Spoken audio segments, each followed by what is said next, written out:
ছোট যা যা ভোর হতে না হতেই খাওয়ার জন্য কাকগুলো কাকা করতে থাকে। ও মা, বৌমা, তুমি কি মনে করে? হ্যাঁ কাকিমা, এলাম। একটু চিনি হবে? দেখুন না, সকালবেলা চা করতে গিয়ে দেখি কৌটো একেবারে খালি করে রেখেছে। তার মানে কে খালি করে রেখেছে? কে আবার করবে? আমার বড়ি করেছে। আর বলবেন না, হ্যাঁ তো করে বলি রান্নায় চিনি একটু কম দিতে, কিছুতেই শোনে না। বলে তরকারি একটু মিষ্টি মিষ্টি না হলে সেই তরকারি খাওয়া যায়? তা কি মানুষের ভাবুন তো। ও, রান্না বুঝি তোমার স্বামী করে? হ্যাঁ হ্যাঁ, ওই আর কি, ওই বেশি করে। ওর তাড়াতাড়ি ছুটি হয় তো আমার ফিরতে ফিরতে অনেক রাত হয়ে যায়। এসে টায়ার্ড হয়ে পড়ি, তারপর আর রান্নাঘরে ঢুকতে ইচ্ছা করে না। তুমি কোন অফিসে চাকরি করো? সেক্টর 5-এ আমার অফিস, প্রাইভেট কোম্পানি। একেবারে নিংড়ে কাজ আদায় করে নেয়। কাজের চাপে কোনো দিকে আর ঘাড় ঘোরাতে পারি না। তাও ভালো, এখন সব বউরা চাকরি করে বলে ঘর সংসারের অনেক কাজের দায়িত্ব ছেলেদের উপর পড়ে, না করলে সংসারে অশান্তি। তা না হলে চলবে কি করে বলুন? দুজনে চাকরি করলে, মিলেমিশে কাজ করলে কারোরই গায়ে লাগে না। সংসারটা তো আর মেয়েদের একাই নয়। আমাদের সময় বাপু এমন ছিল না। ও চাকরি করলো, তাকে সব কাজ করে বেরোতে হতো। তখন বেশিরভাগই জয়েন্ট ফ্যামিলি ছিল, না করে বেরোবার উপায় ছিল না। ভোরবেলা উঠে সব কাজ গুছিয়ে রেখে তবে অফিস ছুটতে হতো। যুগ এখন অনেক পাল্টে গেছে কাকিমা। ঠিকই তো, দুজনে চাকরি করলে সংসারের কাজের দায়ভারও দুজনের উপরেই হওয়া উচিত। এই দেখো না, তোমার কাকু রেলের গার্ড ছিল, দূরপাল্লার ট্রেন নিয়ে বেরোতো। সেই ট্রেন নিয়ে আবার যখন ফিরতো তখন দুদিন আবার রেস্ট পেত।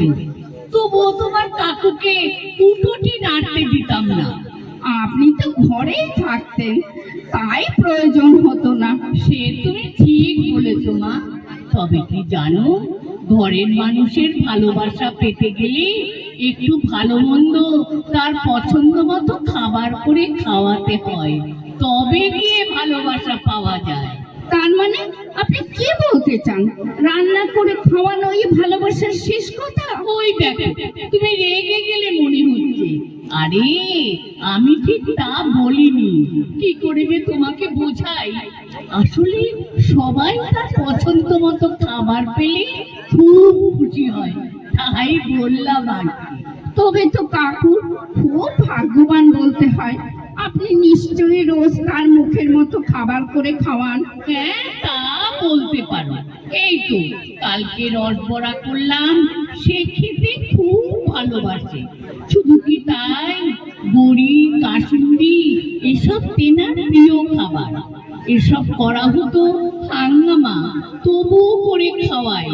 শিলে ডাল বাটি, হাত ব্যথা হয়, তাও করি। ভাবি মানুষটা খেতে তো ভালোবাসে, তা তুমি জানবে কি করে? এসব কি আর তোমরা করো? না কাকিমা, আমি জানি। ছোটবেলা মা করতো, মায়ের সাথে করতাম। এখন আর ওসব করার সময় কোথায়। এই নাও দুটো বড়া খেয়ে দেখো কেমন হয়েছে। আবার আমায় কেন? কাকা বাবু ভালোবাসেন, ওনার জন্যই রাখুন, ঘুরতে ফিরতে খাবেন। আপনি এত কষ্ট করে বানিয়েছেন। ও মা, তাতে কি হয়েছে? আরে যখন করি বেশি করেই করি, একেবারে আশ মিটিয়ে খায়। ও তাই? আপনার ইচ্ছে ক্ষমতা দুই আছে, নইলে এই বয়সে এসব করা চারটিখানিক ব্যাপার। ভালোবেসে কত কিছু করেন কাকিমা। মানুষটা কোথায় গিয়ে বসে আছে কে জানে। আমি সবে ঘুম থেকে উঠেছি, তখন আসছে বলে বেরিয়ে গেল। উমা, কাকু কাকু তো আমাদের বাড়ি, আপনার ছেলের কাছে গেছে ঔষধ আনানোর জন্য। বলল কালকে বসে অত ডাল বেটেছি দাঁড়িয়ে দাঁড়িয়ে, রস বড়া বানিয়েছি, হাত পা নাড়তে পারছি না বৌমা, তাই ব্যথার ওষুধ আনানোর জন্য আমাদের বাড়ি গেছে। বলল দোকানের যাওয়ার ক্ষমতা নেই। আমাকে কিছু না বলে তোমাদের বাড়ি চলে গেছে। আসো আসো আজকে। আরো বলল বৌমা এক কাপ চা খাওয়াবে, রোজ সকালে চা করে খাই, আজ আর শরীরটা দিচ্ছে না। তোমার কাকিমা চা খায় না, তাই দুবেলা দু কাপ চা নিজেকেই করে খেতে হয়। সেই চা করতে গিয়েই দেখি চিনি নেই, তাই এলাম।